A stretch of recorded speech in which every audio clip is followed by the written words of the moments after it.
メカ、昨日 Google がジェミニの新しい AI を3つも一気に出したって本本当だぞ。ただ面白いのはそこじゃない。3つも出したのに一番期待されている本命だけが入っていなかったんだ。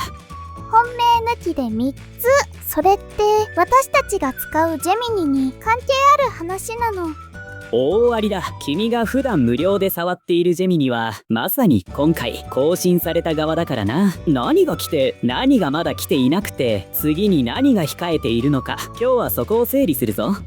最後まで見れば今のジェミニで何が変わったのかとチャット GPT から乗り換えるべきかまで自分で判断できるようになるよ。まずは中身から。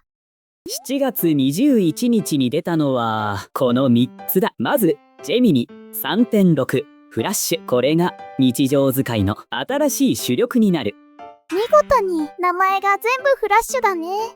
フラッシュは軽くて速いモデルの系統名だ。残りの2つも説明しておくぞ。フラッシュライトはとにかく速さと軽さに全振りしたモデル。フラッシュサイバーはセキュリティ専門で政府や一部の企業にしか提供されない特殊部隊だ。名前は分かったけど正直全部人ごとに聞こえるよ。私に関係あるのはどれ？ 3.6 フラッシュだ。ジェミニアプリを無料で使うとき中心になっているのはフラッシュ系のモデル。しかも 3.6 は発表の当日からアプリで選べるようになった。だから多くの人に関係がある。性能面では答えの質を上げつつ回りくどさを削って、外部機関の計測では出力の無駄が 17% 減っている。難しいこと抜きでまとめるといつものジェミニがこっそり良くなってたってことね。次は本命の話。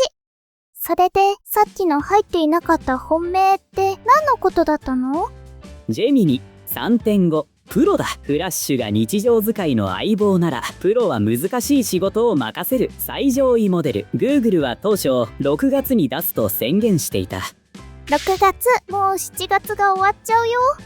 延期は一度じゃない。海外メディアはもう3度目の期限逃しだと報じている。公式が言っているのはパートナーとテスト中、準備ができ次第広く出す、これだけだ。報道では一度作ったものを崩して作り直しているとも言われている。なんだか心配になってきた。それってよっぽどのことなんじゃないの？実は珍しい話じゃないんだ。最上位クラスの AI はどの会社も仕上げに苦労する時代に入っている。それより君に大事なのはここだ。本命を待っている間も毎日触るフラッシュ側は先にどんどん良くなっている。だから慌てる必要は全くないぞ。そっか、出遅れてる会社って見るより今使える方が先に進化してるって考えればいいんだね。未来の話いくよ。ここからは未来の話だ。実は同じ7月21日 Google はもう一つ大きな宣言をしている。次世代モデルジェミニ4の開発を始めたと公式に発表したんだ。ちょっと待って、3.5 プロがまだなのにもう4の話をしてるの？これまでで最も野心的な学習という言い方までしていた。ただし出る時期も性能も未発表だ。ネットで見かける具体的な数字は今のところ全部噂だと思っていい。モデル以外の動きも早いぞ。7月から日本でも始まったジェミニスパークは君が寝ている間も裏で働き続けるお任せ型の AI だ。今は月額の高い上位プラン限定だが広げていく方針も示されている。寝てる間も働くのはすごいけどまだ選ばれし者のジェミニってことか。もう一つ資料整理で人気だったノートブック LM もジェミニノートブックという名前に変わって自分でプログラムを書いてデータ分析までするようになった。つまり Google はバラバラだった道具をジェミニという一つの箱に集め始めているんだ。ジェミニが一つの AI の名前じゃなくて Google の AI 全部の看板になっていくんだね。一番気になるやつ。じゃあ結局のところチャット GPT を使ってる私はジェミニに乗り換えた方がいいの？答えは人によるだ。ただ判断の基準は3つに絞れるぞ。1つ目、Gmail や Google ドキュメントを毎日使う人。ジェミニは最初からそこに繋がっているから相性がいい。2つ目、文章作りや相談事の使い慣れを大事にする人。それなら無理に動かなくていい。3つ目だけまだ聞いてないよ。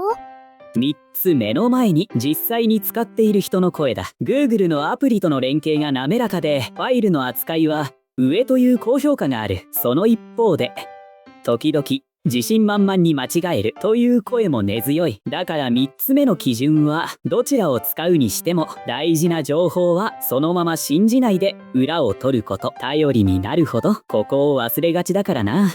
乗り換えは条件次第。でもどっちを使っても鵜呑みは禁物。覚えた。今日のまとめ。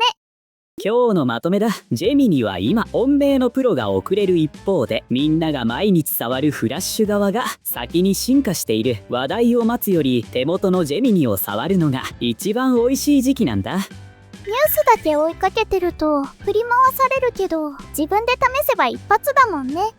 やることは一つ。今日ジェミニを開いて、いつもチャット GPT に投げている用事をそのまま一つ投げ比べてみることだ。回数の上限はあるけれど、無料でも最新のフラッシュ系を試せる。乗り換えるかどうかは自分の実感で決められるぞ。よーし、私も今日早速投げ比べてみる。